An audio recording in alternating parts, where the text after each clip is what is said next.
Welcome to a Leader's Journey podcast. I'm your host, Joel Gunn, and today I'm excited to have with me Kevin Miller. Kevin, welcome to the show. Thanks for dialing in all the way from Florida. Yeah, thanks, my friend. Good to be with you. Yeah, Kevin and I have known each other now 6-7 years, and first met when you joined up with C12 headquarters, and you've been instrumental in a few key points in my career as a coach, and I want to thank you publicly for that. And so, really excited to have you on the show. You always get people to thinking, and I love that about you. And one of the things you said just before we went on the air, you enjoy being a myth buster, and so hopefully we get to bust a few leadership myths somewhere during the process today. But bring us up to speed. What are you doing these days? Yeah. Thanks, Joel. So a couple things. I always like to keep my plate full. First is I'm the chief strategy officer for an agency called Amped, and we're a full service strategic marketing agency. Really a lot of fun. I get to sit in that strategy seat for clients and help them figure out hard problems and where to go and how to scale to the next level. Just having a ton of fun with that. Transition to that after being a consultant for the last couple of years after leaving C12, and just having a lot of fun doing that. Then working with Pete Oakes and Mark Beebe on enterprise stewardship, high impact business operating system. I'm one of the coaches there for that system. It's been instrumental for me. I actually used it in my other thing that I do, which is leading a Christian student travel company. Been doing that for the last year, and we've been incorporating some of the principles of high impact business into that, having a lot of fun doing that. So, I like to keep it interesting, keep it fresh and new, and I don't like to not be busy. So it's been a lot of fun, but it's a lot. Now, speaking of busy, I think most business leaders, we at least accuse them of being too busy. What are your thoughts around the productive, busy conversation? Yeah, so I think there's a difference between being busy and being influential and effective. And so I've just learned over the years that, to be an effective leader is to surround yourself with people that do really good work and can be autonomous and lead on their own and not feeling like I have to be involved in every single thing and every single detail. And that's that's the only way I can manage everything that I'm doing, is to make sure that I have the right people around me that are leaders in their own right. And, just having trust. I have to have that trust and knowing that there's accountability, but at the same time, it's knowing that they're going to do what they're supposed to do and they're going to rise to the expectations, and together we're going to be able to grow some really cool stuff together. So I'm not one of these. I learned a long time ago that I can't be a micromanager. I can't have my eyes on everything. There are going to be decisions that'll be made that I'm not aware of, and I have to be okay with that. And like I said, it just really all comes down to trust. If you've got that trust in somebody else that they're going to make the right decisions, and you're aligned on things like values, and you're aligned on things like how you see the world, and how you see things like serving clients. And if the alignment is there up front, it establishes that level of trust where you don't feel like you have to be as involved and as busy. How do you pick teammates you can trust? The old, parable or the kind of colloquialism of hire slow, fire fast is so true. It's all about the relationship up front, making sure you have some interesting conversations, some tough conversations, sometimes really transparent conversations up front to really understand, does this person see the world the same way I do? Are we aligned on core values? Do we even understand the difference between what's right and what's wrong, and then what that gray area is in between?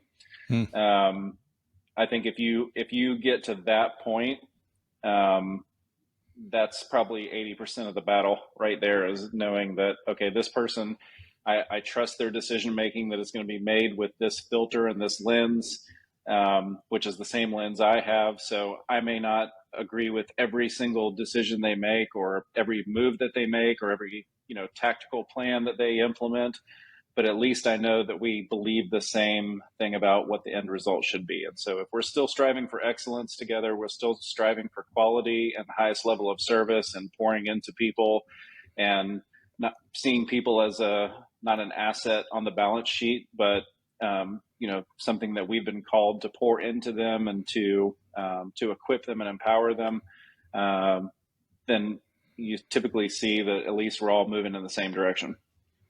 I want to come back to your comment on strive for excellence here in a minute, but before we go there, you talked about the interview process, having some tough conversations if needed about really trying to understand how they're wired and what their default decision techniques are. Have you found any questions or line of questioning that tends to serve you well in that? Yeah, I love hearing stories. So I'll just ask about stories. Tell me stories about times that this happened, or if somebody says, I really believe this, then I say, how have you seen that work out, or how have you seen that play out in your own leadership journey? How have you seen that play out poorly or well in other people's leadership journey? And so I think how they represent their character and the attributes of a successful leader, even if it's not them, but what do they admire in other leaders? Mm-hmm. Those are pretty telling conversations a lot of the time, where you kind of know, so if they're saying that, man, I model everything that I do after this one person, and you're looking at that leader and going, "Ooh, gosh, that's the exact opposite of what I would ever lead." That's pretty telling as well. But loving to hear stories. I don't like asking the interview questions of like, tell me your greatest strength and tell me your greatest weakness, because most of that stuff is not authentic. Mm-hmm. I just like to hear stories. And so as in a conversation, people are going to naturally bring up stories. And those to me are where you really get the crux of who they are as a leader. Have you ever used, and if so, have you ever found any value of getting them to tell stories about their past employer? I typically don't, because I think that's a slippery slope. I do find it interesting when, if they come in guns blazing against their previous employer, it's not a good look. Yeah. So, because I know it's one side, right? But I really appreciate actually when people own the things that they're owning for themselves. And I think in any situation, previous employer or not, if things didn't go well, or there's always going to be challenges, right? There's always going to be things that don't go well. Who gets the ownership of those things? If the finger never points back, at yourself, then you're delusional as a leader, because everybody has fault when things don't go well. Yeah. You mentioned just before we went on the air about mental toughness. How does that play into your interview process? I think you ask really challenging upfront questions right off the bat. And so their response to that, if you send them reeling and, they don't know how to pull together a question, or they just start rambling or telling things that have nothing to do with that, like the political approach, right? You ask a tough question and they're like, let me sidestep that one and let me go over here and talk about this instead. I want people around me that are willing to have tough conversations. I think, healthy conflict is beautiful in what it creates and the results that it creates. That friction, if you're not inviting that friction into your life and into your leadership, how do you expect to get better? I've always kind of lived by the motto that if I'm the smartest person in the room, I'm in the wrong room, first of all. And two, the best idea should always win, no matter where it comes from. And so those are the kind of things I'm looking for when I'm talking to a new leader or looking at bringing a new leader onto the team is, are they willing to dig into those tough questions? Are they willing to challenge me? We have a mutual friend, Clarissa. And when Clarissa started to work for me at C12, I interviewed her, and I remember she was coming on as a copywriter. And I love telling this story because we gave writing prompts to several people, and we said, hey, take this piece that we're giving to you that we have from maybe like 10 years ago or something, and update it. And I remember everybody else that we interviewed, they came back with some great writing, and it was great writing, and they did as best they could to update it.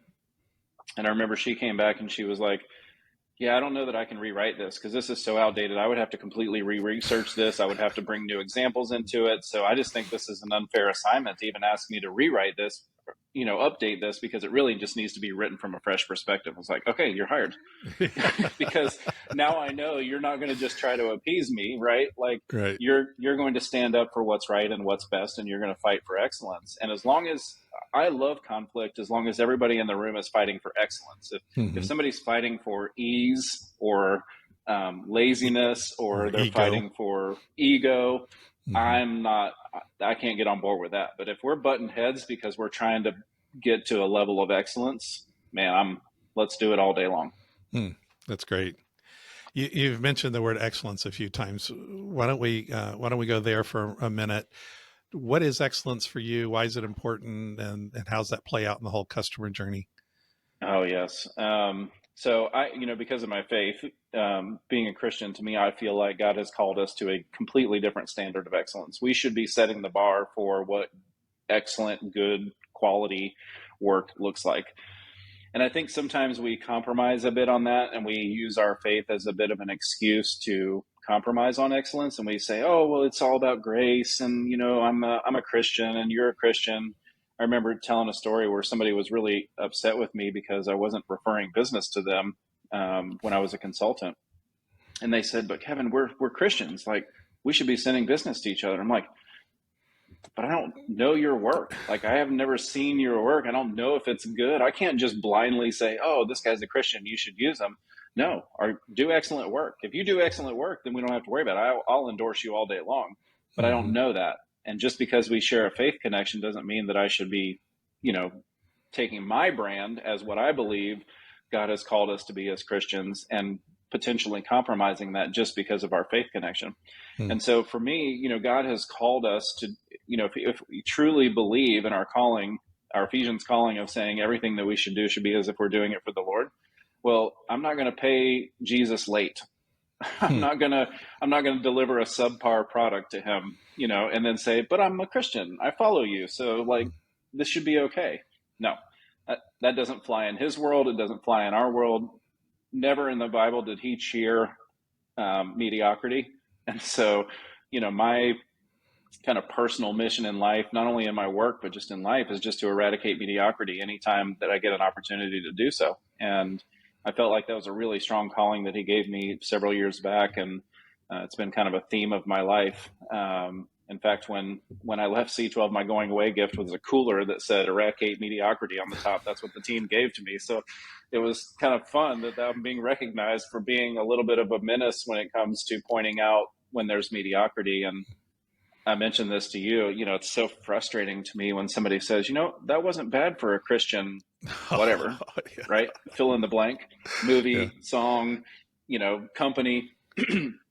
That's so frustrating to me. How did we get to that point where we are not like, man, that company is so good, or that person is so good, and then you find out that they're a Christian and that's why they want to be good? Man, that's inspiring. That's attractive. That's magnetic. That's better than standing on a street corner and screaming somebody.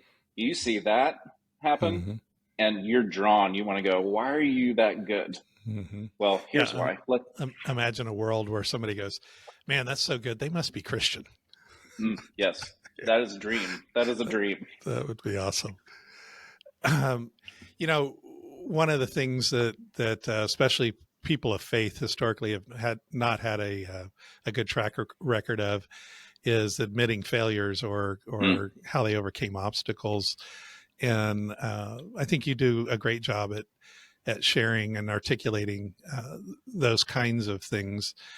For the viewing audience, what would you say were some pivotal moments that on the other side of a failure?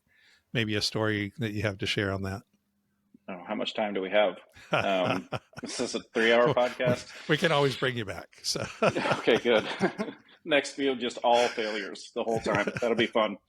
Yeah, I think there's some pivotal ones for sure. So I have a very eclectic background to how I arrived here, and started off in ministry and worship ministry, and then got into the business world and through mortgages and sales and marketing. And I tried my hand for a little while at being a restaurateur, which that was probably my most visible failure in a lot of ways. So I had this really great vision of when I was a kid, going out to eat with my parents and bringing friends or having birthday parties at an Italian restaurant with the red and white checkered tables, right? And everybody sits down and we all have just a great meal and we get a chance to share as a family. And so I took some recipes from my great aunt and her husband, Uncle Potsy, and we started this restaurant where I built that environment. It was like 110 seats, and we wanted to have a restaurant where people could bring their families. And it was all about the experience. I built the entire concept around the experience of dining together as a family. And started that restaurant right as the economy was crashing in 2008. So great time to be in business. And I think I was so stubborn at the time of my concept that I didn't adapt as I needed to keep the doors open. So it's kind of like, we talked about in C12, no margin, no mission. Mm-hmm. It doesn't matter if I, have a restaurant if nobody's there because I'm so stubborn on my model. And so at a time when people didn't want the expense of taking their family out to eat for big expensive meals, and really they wanted quality food, but they were more open to having it delivered or, going and picking it up, I was just so resistant to that because I'm like, that's not my vision. That's not my vision. My vision is this place where you come and gather. And because I was so resistant to those things, it really hurt the business. So that agility, the adaptation of being a leader that says, okay, this may not be my original vision for what this looks like, but I can still have the same effect. I can still provide a quality experience for people, even if it's in their home or if we bring it to them for their home, we can still create that quality dining experience. And I was just so, myopic around, nope, that's my vision. I'm not going to compromise. And eventually got to the point where I just had to close the doors because it just wasn't as viable as it needed to be in that time. So you bring I've got up a string of those, but you bring up an interesting thought though. Leaders often have to be steadfast, right? So so what's actually a strength as a leader in this particular case worked against you. Yeah, I think so. I think it's, I think you've got to recognize when the circumstances are changing. So it's kind of like Mike Tyson's quote of everybody has a plan until they get punched in the mouth. So, when we were opening the restaurant, we didn't foresee that, and especially in Florida, which is where the restaurant was at the time, South Florida, the market was just absolutely hammered and the local economy just did not really support people going out to having the expense of, of having these dinners out. So I could have been steadfast, I think, and still adapted and been agile in how I delivered that quality of experience. But I was so just stubborn around, I don't want to compromise on my vision for this and the concept that it ended up, can't have quality experiences if the doors are closed. And so it was a good lesson for me. Yeah. And to extrapolate from that a little bit, the core of your vision, it sounds like, was for families to have a great, memorable experience. You further define that to, it has to be in my restaurant. Right. And then looking back, you're saying I was too fixed on my own concept of what a great experience would be, instead of backing off a little bit from that and going, how do I create great experiences with my food? Right. So exactly. It's easier to look back and say, oh, I could have stayed true to my vision, but could have tweaked the how, not the why. And so I think a lot of leaders, I think a lot of leaders get caught up on that.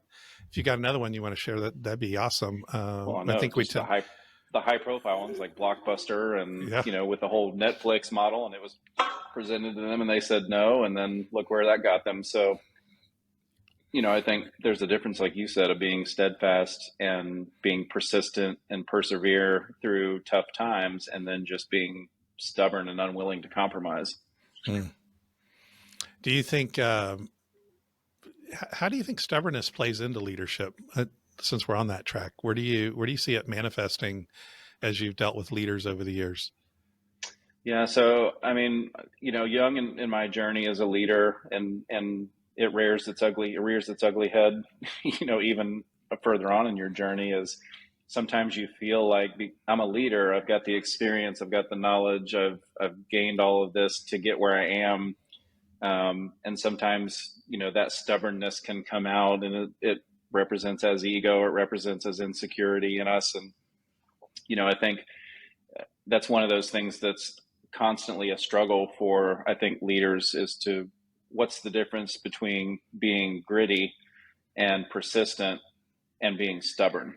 And so I think it comes into surrounding yourself with people who are willing to call out your blind spots. It's surrounding yourself with people who are willing to speak into your leadership. I've had people that worked for me or worked alongside of me that were bold enough to say, hey, you just were really a jerk there, and you didn't listen to anything that I just said, and you didn't even value my opinion. And I'm like, oh, you're right. I should have. And so, we can be stubborn and think we're right, but it's kind of like that old business parable of, if you constantly are telling people that you don't value them and you don't care about their opinion, they're not going to share it. And so you're going to end up being by yourself doing probably mediocre work because you're not allowing anybody around you to speak into the things that you're doing. Obviously, this being a C12 chair, that the value of people that are willing to speak into your life and leadership with no skin in the game other than that they want the best for you is powerful. And I think the leaders that become stubborn, were the ones that don't invite that into their life. And then typically stubbornness just kind of leads to a track of, disruption and distraction and disappointment and, all the dis words just are such a natural track for people that just, nope, my way is the only way. And I don't care about your opinion. I don't care about your input. I'm the one who knows what's best. That's just a dangerous, dangerous slope to be on. Let's say you find yourself on that slope, Kevin. What's your advice to those people that, as they're listening, they say, wow, I guess I'm kind of in that space. I might have been off-putting to my team and created this barrier. What tools or thoughts do you have to reverse that and start moving in the right direction? Yeah. So, without this turning into a full-on C12 commercial, it really is surround yourself with people who are willing to speak into your life. And even if you start with one, right, just invite one person that you trust who is going to shoot you straight, and ask the question of, do you think I'm stubborn? Do you think I'm a jerk to some people? Do you think I diminish other people's opinions? And then truly listen to their answer. And if they're a good friend and you are, they'll say, yeah, you kind of have that tendency. If they're a bad friend, they're going to go, no, man, you're awesome. Like everything you do you touch turns to gold. Those are not the friends I want around me. I want the ones that are like, yeah, you're kind of a butthead. So you do something about it. Yeah. Those are the ones I want around me. And I think if you just start with one and then find others that are willing to do that, I think, you'll find very quickly those blind spots and you can work to correct them. How have you invited your team in, say, direct reports, into that circle? Probably the first place you need to go is a peer, that you trust, or somebody, maybe further up the life path would be a great first place to go. But at some point, you want to invite your team into that conversation. Maybe historically, you've not been known for that. How would you recommend those leaders invite those initial conversations to happen? Yeah, I think first, don't expect it to happen overnight, right? Like you can't walk in on a Monday morning and go, hey guys, I had a revelation over the weekend. Now I'm a nice guy that listens to feedback. Trust me. Right? Like they're going to say, Yeah. I think if there's an opportunity where somebody does test that out and they're willing to, they have the psychological safety to point something out to you, celebrate it with the rest of the team. If they challenge you and they're right and you're wrong, tell everybody. Say, look, man, I just want to really celebrate, Tom here, because Tom walked into my office and said this, and this about my leadership, and he's 100% right. And I really value Tom for speaking into that with me. And so here's some changes I'm going to make that hopefully you guys will see. and really being transparent to say, um, it's not going to happen overnight. So if you find yourself down that road, don't say like, I'm a change person and all of a sudden, overnight I'm completely going to be a different leader. Mm-hmm. Um, we know for sure, you and I know that God can change our heart, but sometimes the flesh still, pops up in those conversations, and there's a sanctification process that happens over time. But if you celebrate it instead of diminish it, so if somebody steps up and challenges you in a forum where it's in front of others on the team, and you shut them down and basically make them feel this big, it probably is never going to happen again. Have you ever found apologies to also help change culture? If they're authentic, apology doesn't mean anything unless an action changes. So, Sure. if you find yourself apologizing for the same thing over and over again, but then nothing changes, or they don't even see an effort for you to change the things that you're doing, Mm-hmm. then that apology is empty, right? I mean, Mm-hmm. we see that on the political stage all day long. It's like somebody says something really dumb, and then there's like a manufactured apology on Monday morning, and then they go right back to doing the same thing that they were doing before. So Mm-hmm. the apology means absolutely nothing if it's not backed up by action. Yeah, that's good. That's good. You just before the show, we were talking momentarily about mental health. Mm, What are your thoughts around that, especially in today's environment? We're post COVID. A lot of people thought about quitting during COVID a couple mm, of years ago. I ran across a statistic recently. I think it was around 73% of all executives considered part of the Great Resignation, considered that for themselves. Even mm. should did they have the mental health bandwidth to continue?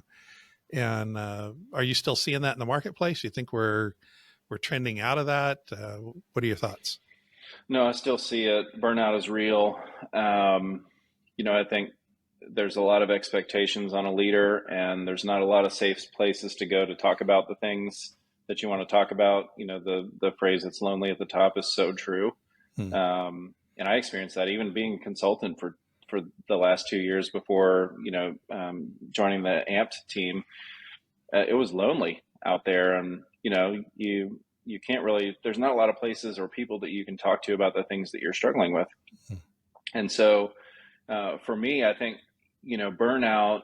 I've hit burnout several times in my career, and the thing is, you don't know that you're burning out until sometimes I think it can be too late. And I remember just literally thinking to myself, as I'm acting a certain way or saying things to people in the midst of burnout, and thinking to myself in my head, this is not you. This is not Hmm. who you are.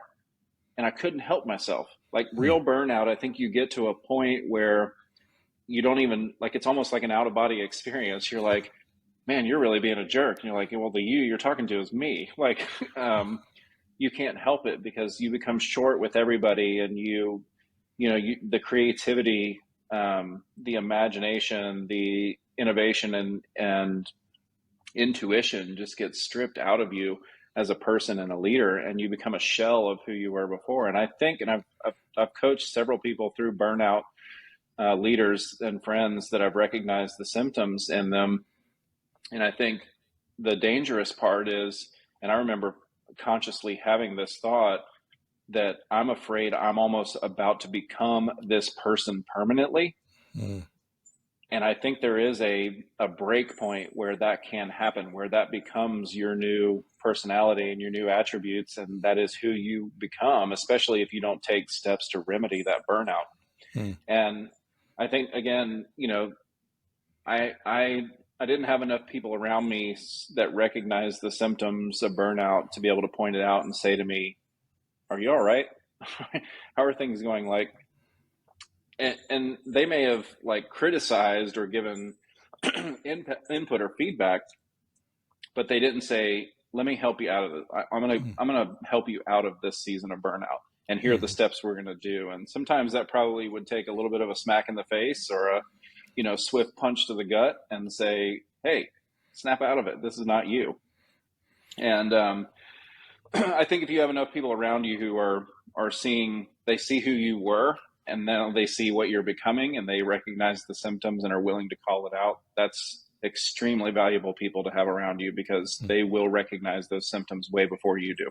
Hmm. You said you've been able to walk alongside a few folks through the burnout season. Was there any particular process or steps that you found have been helpful to get them back into a normal mindset?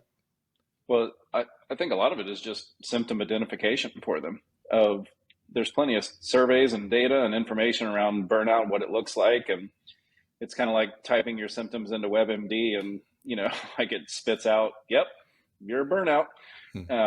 I think that was for me, as I remember literally reading a 1-pager about the symptoms of burnout, and it had all these little graphics. And as I was reading through each one of those graphics, I'm like, yeah, yep, yeah, I do that too. Oh gosh, yeah, that's totally me. Excuse me. And so I was like, oh, wow. So maybe I'm in burnout. I don't know what that means, but I got to get out of this. How do I get out of this? And so really symptom identification, asking those friends, are you experiencing that you're just short with people and you don't even know why you're short with people? Do you wake up in the morning dreading, the day and meeting with people? Do you get an email from somebody and immediately think the worst? Do you hear yourself acting in a certain way and don't know how to get out of that? Like just asking those questions to people and them going, yeah, I do feel that.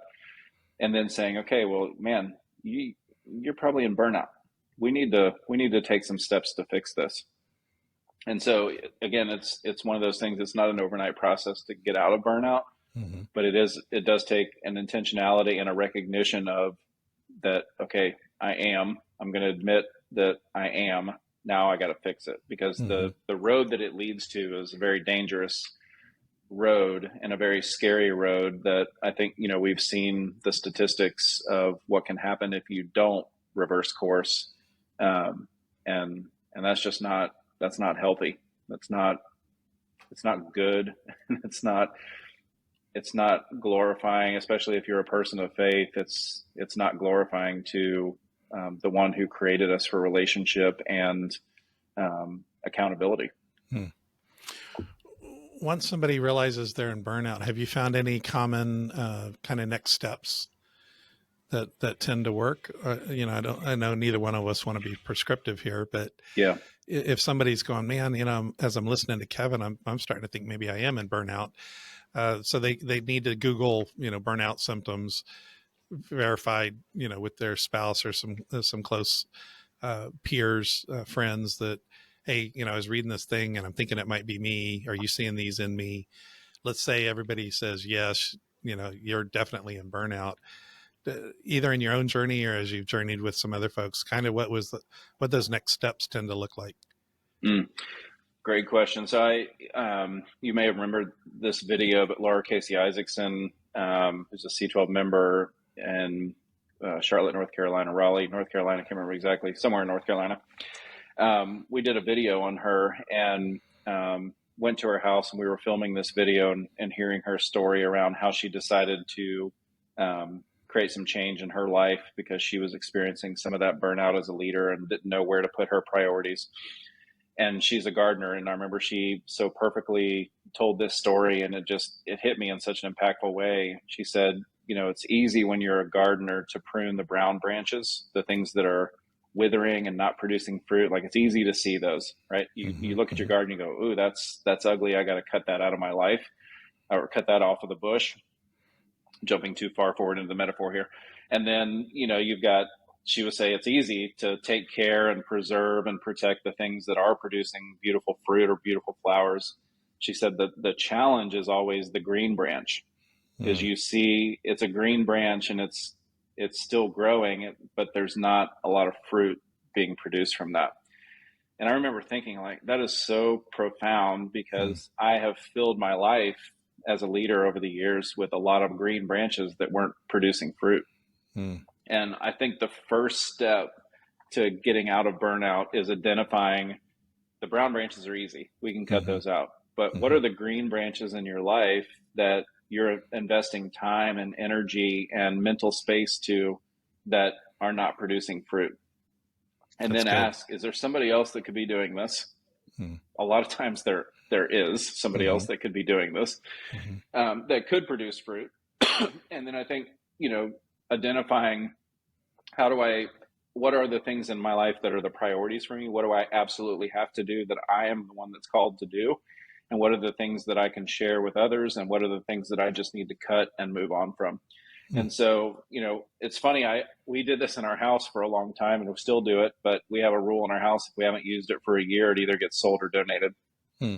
And it's prevented a lot of clutter for us as a family.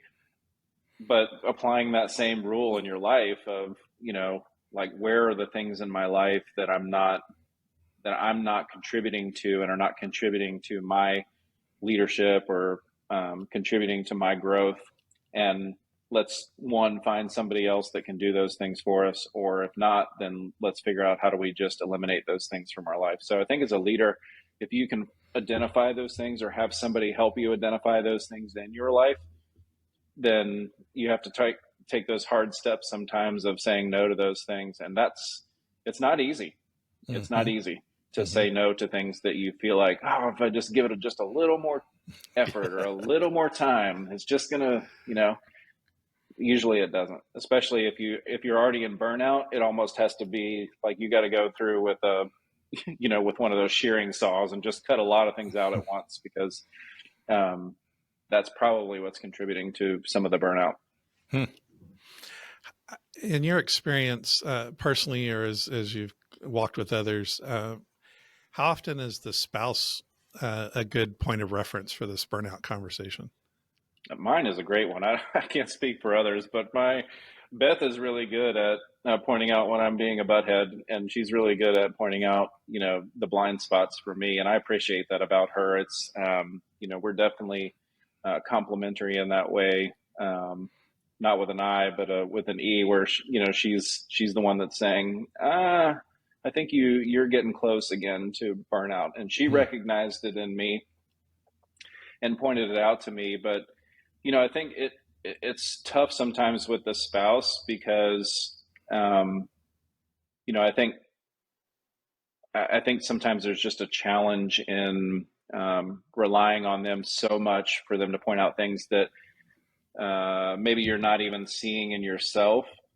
And because Beth wasn't sitting by my side every day at work or with my team or in my leadership positions, it's hard for her to see what I'm like there. I'm sure she could make the translation to, if you're like that here, you're probably like that there. But she's very good at asking me questions of, what's going on? This isn't like you. This doesn't seem like you. You don't seem like yourself. How come you're so short with others? So, I value just our relationship and how she's able to point those things out to me, which gives me an indicator. But I think you still have to surround yourself with others in your life that are seeing you in other contexts, who are then able to call you out in those contexts. So, I've heard a couple of people, I don't want to break any confidence, but some of the people were, at church, they were a leader. Everybody looked up to them. Everybody thought, wow, they're amazing. They must have it all together. They just seem like the perfect family. They're the perfect leader. I bet it's so great to work for them. And then, they're churning through people on their team like crazy, because what they were at church was not what they were in their work environment. And I imagine that translates to family as well, where, if you have one place that you're putting all your energy into putting on a facade, that's draining in the other areas too. And, so if you ask the people that were around that person at church to say, what kind of person are they? They're going to say, they're amazing. They're awesome. So if that's your only feedback loop, you're not going to call it out. But, this person actually had some people on their team at work that said, this is not the right way to lead us. These are the things that are really challenging for us with you as a leader. So it's making sure that you have a diverse mix of people around you in different circles of influence that, can call those things out in you. That's great. You spend a lot of time interacting with CEOs and business executives. what concerns or encouragement, good or bad, what do you see the rest of this year looking like? What are you hearing out there in the marketplace? Yeah, I mean, I think there's a bit of uncertainty, right? We're in just kind of a season of volatility and uncertainty. It's a true VUCA environment out there. People are concerned. I think, we're in an interesting time where we've got multiple generations that are still in the workplace together, and all of them have different ways that they, think and see the world and operate, and have different, views on work and what that means, and purpose and mission. So it's a fun challenge because it's there's definitely a diversity in thought and opinion and worldview, and but I think the CEOs that I talk to right now, the big thing that I keep hearing is they want to know that the things that they're doing are the right things. Hmm.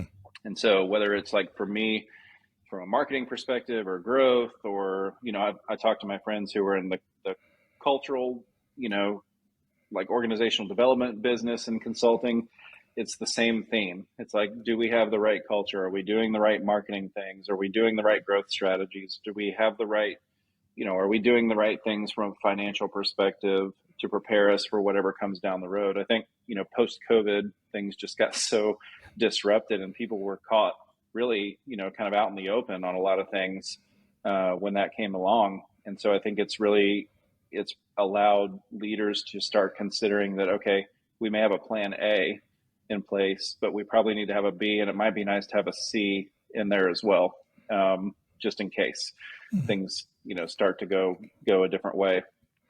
So I think there's been a huge shift to thinking about strategy and tactics and how those two things relate to each other. I've seen that as significantly in consulting and in the marketing side of people want to make sure that they're doing the right things and not just throwing a bunch of stuff at the wall and hoping something sticks, but being more strategic in how they approach things and then measuring everything. So, people want to know, like, what is the return on this? Am I getting value out of this? Is this helping us move the needle forward in the right way? So I think there's a lot of concern around, is this what we should be doing? I hear that question a lot from CEOs. Is this the right thing for us to be doing right now in this season? Mm-hmm. Yeah, I consider you a marketing guru. Thank you. You.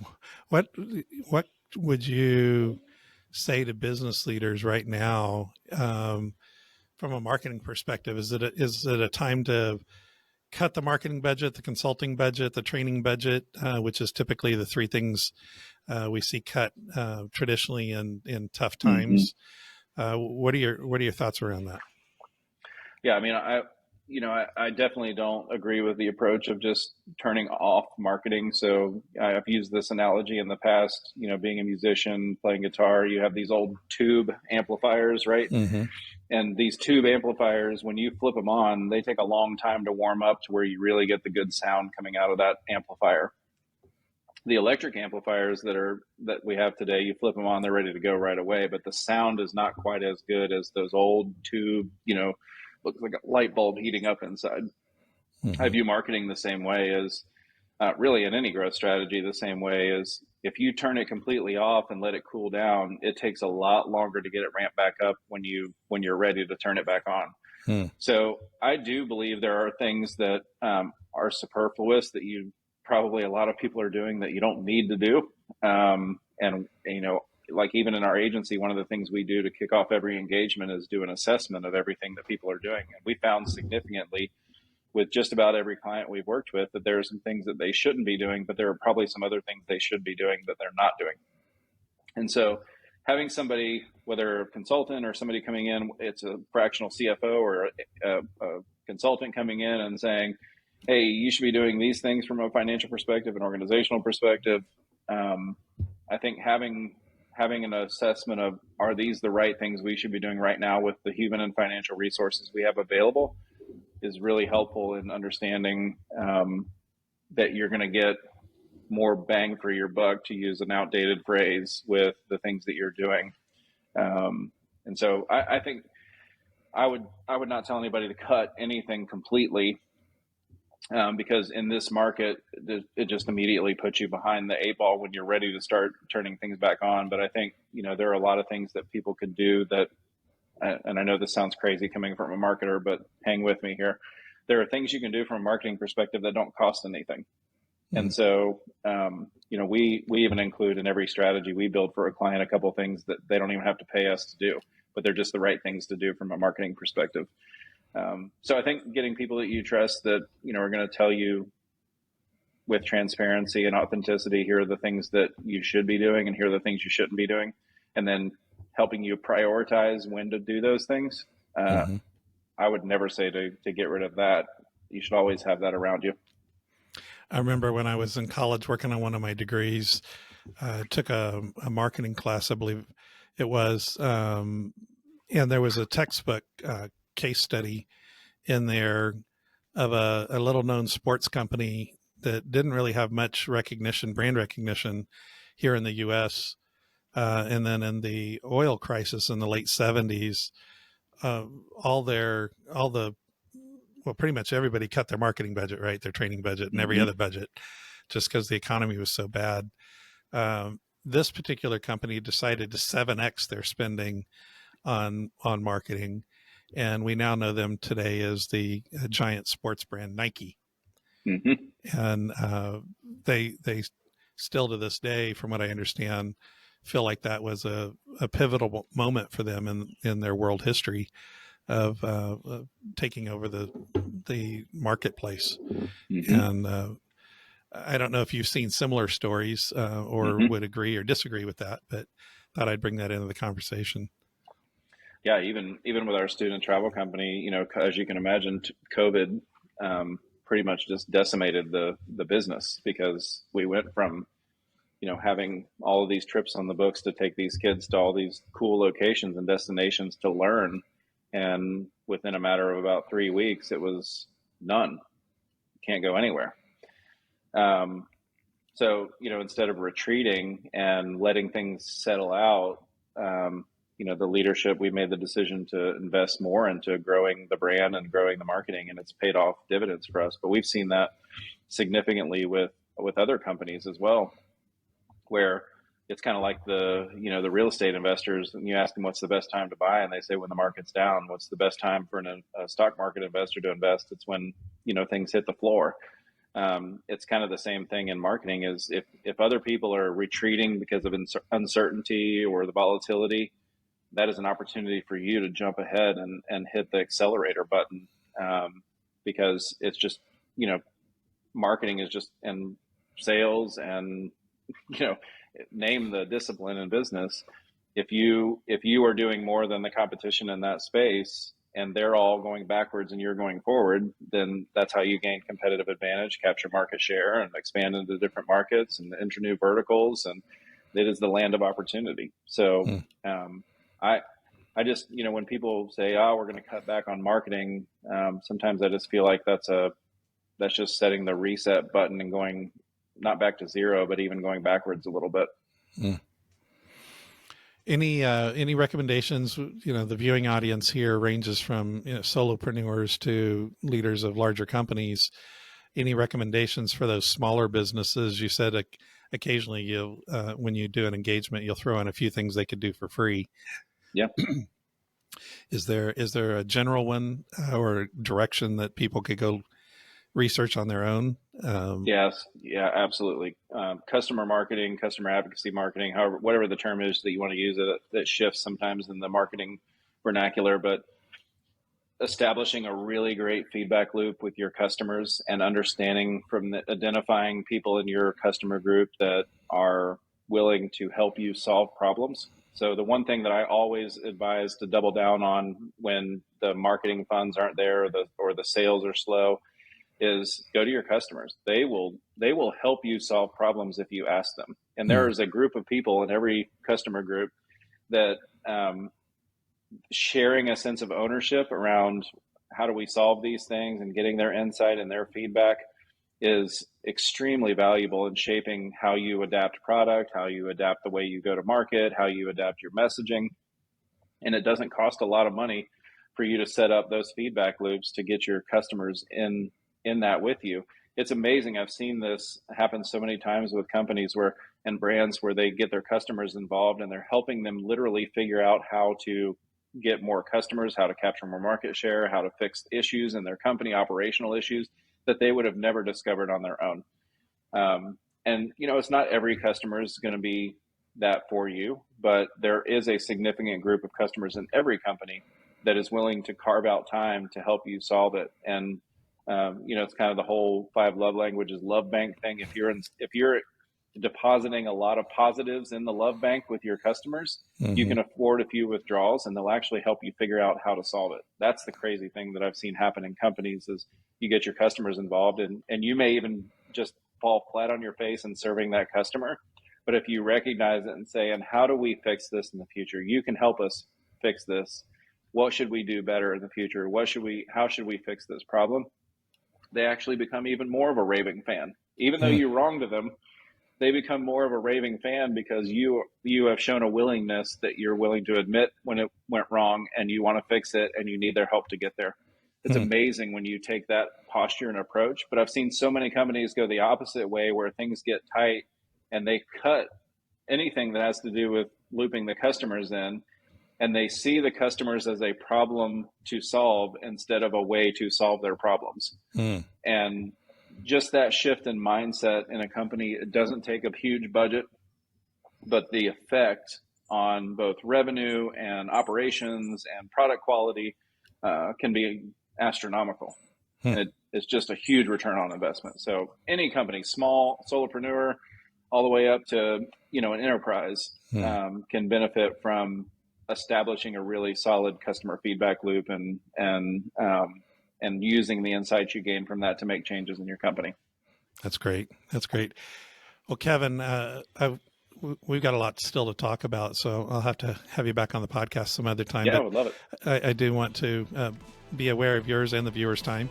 So thank you so much for coming out today and giving me some really valuable, actionable stuff, which I totally expected, and you delivered like you always do. So really appreciate it. Thanks, Joel. It's good to be with you, man. Yeah, it's been an honor. Talk to you soon.